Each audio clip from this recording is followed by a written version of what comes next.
Mesdames, Messieurs, bonjour et bienvenue dans ce numéro de ID. Aujourd'hui, ID va parler des valeurs des hommes à succès. Quelles sont les valeurs des hommes à succès? Qui sont ceux-là qu'on peut appeler les hommes ou les femmes à succès? Pour avoir de l'éclaircissement par rapport à ce thème, nous avons Madame Agbo Sami Ayema Chantal. Elle est une conseillère pédagogique, une ancienne de cette émission. Après nous avoir oublié pendant longtemps, elle a fait surface. Madame, merci d'avoir accepté positivement cette invitation. Vous savez, Monsieur Condor, que ça a toujours été un plaisir pour moi d'être à votre table parce que c'est une table qui fait réjaillir beaucoup de sagesse, beaucoup de savoir-vivre, de savoir-être et de savoir-faire. Je ne saurais vous féliciter pour ce que vous faites à travers cette émission pour la nation.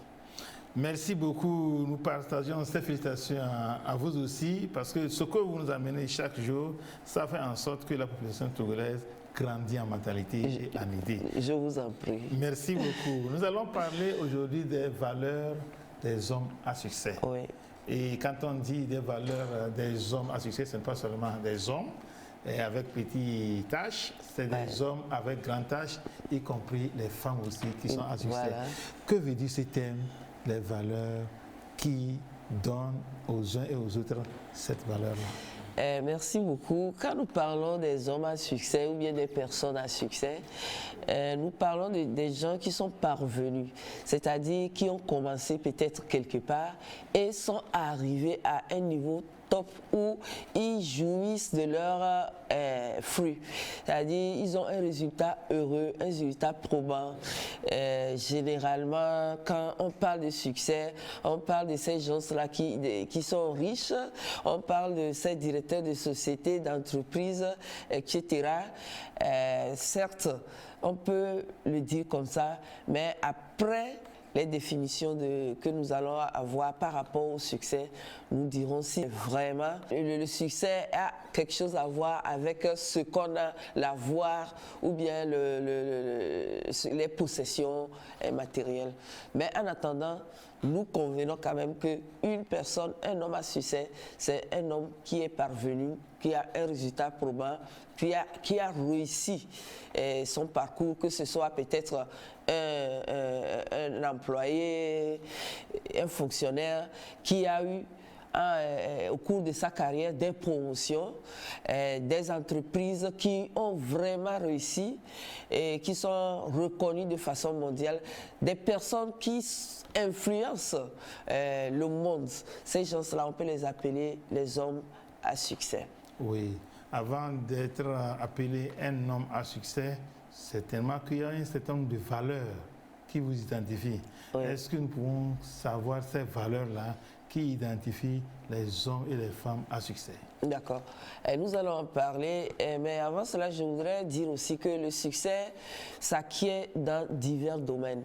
C'est-à-dire qu'on peut être un homme à succès, peut-être parce qu'on est un directeur de société et ne pas être un homme à succès dans son foyer. On peut être un homme à succès peut-être dans son foyer et ne pas être un homme à succès socialement ou bien par rapport à d'autres relations.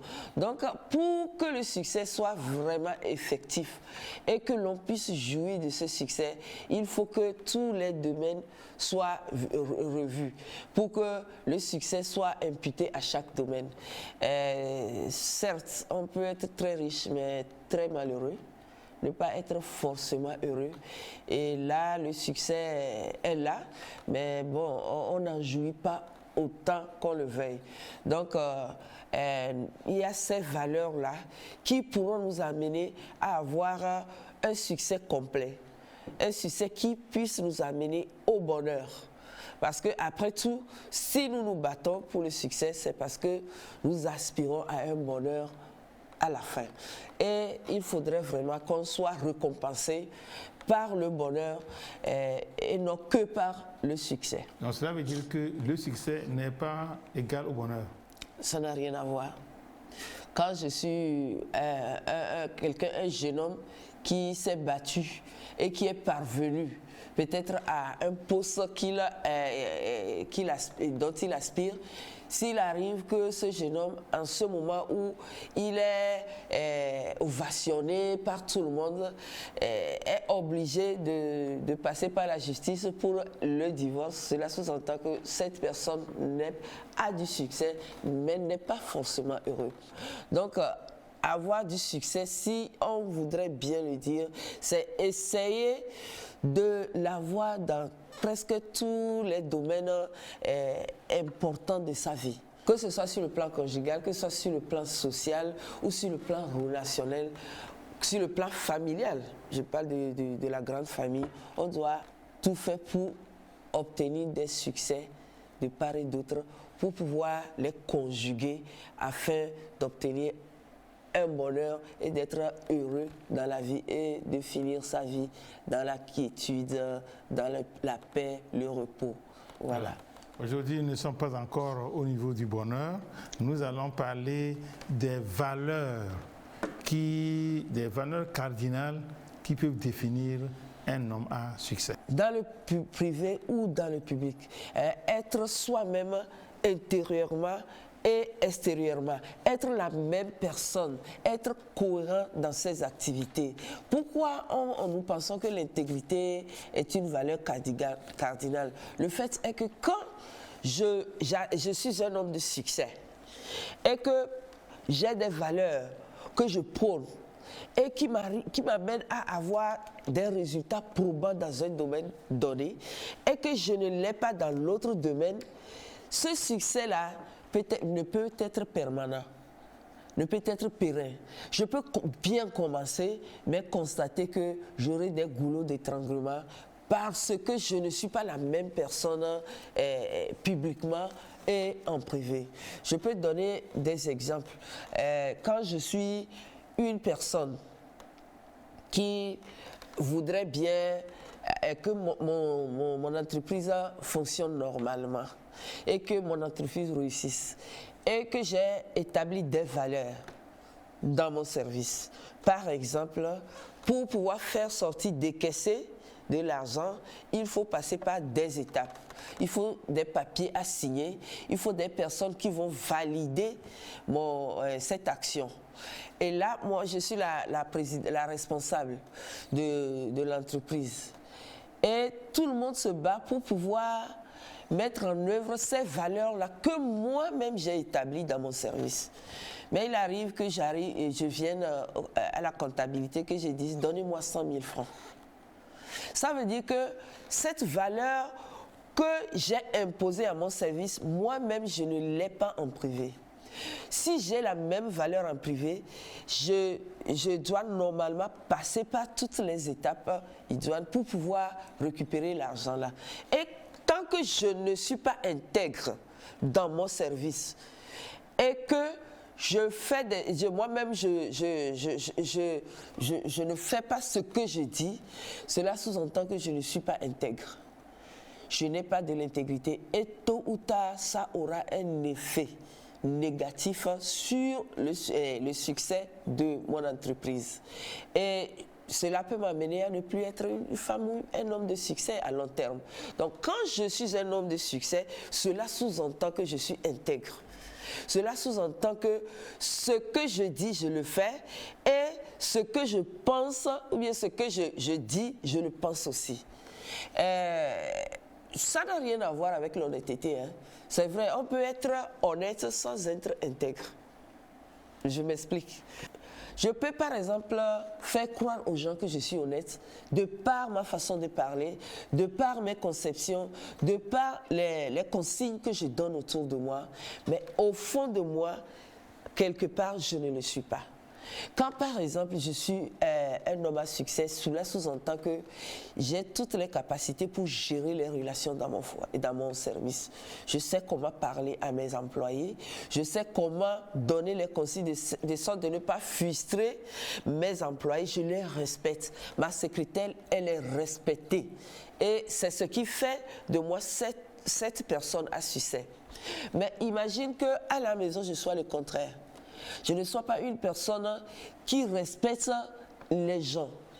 à la maison, mon conjoint, mes enfants, cela sous-entend que l'honnêteté que je fais montre, c'est seulement au boulot. Au fin fond, moi-même, je n'ai pas cette capacité de respecter les gens. Et petit à petit, je vais constater que, ou soit c'est de l'autre côté que les relations vont se dégrader, c'est-à-dire à la maison, ou bien petit à petit, je vais ramener cette façon de parler qui n'est pas indiquée au boulot. Donc, une personne à succès, c'est une personne intègre. Et l'intégrité, c'est tellement important. Vous connaissez bien le docteur Maxwell qui a écrit beaucoup de livres à succès et des gens pensent que c'est lui qui prône mieux le leadership. Et lui, il prétend que un leader ne peut être un leader s'il n'est pas intègre, s'il n'est pas la bonne personne en dehors et en dedans. S'il n'a pas de cohérence ou de complétitude à ce qui concerne son caractère. Donc, l'intégrité, c'est la meilleure voie qui nous amène vers le succès ou bien qui maintient notre succès parce que, on peut le dire, le succès n'est pas forcément permanent quand on ne travaille pas par rapport à cela, surtout quand on n'est pas intègre. Voilà. Surtout quand on n'est pas intègre. Et la deuxième valeur, c'est laquelle? La deuxième valeur, c'est l'estime de soi. L'estime de soi? Oui. Lorsque vous rencontrez une personne qui a du succès, dites-vous que certainement que cette personne s'estime, a de l'estime de soi. Au fait, l'estime de soi, c'est de croire en soi plus que tout le monde. C'est vrai, les gens nous jugent.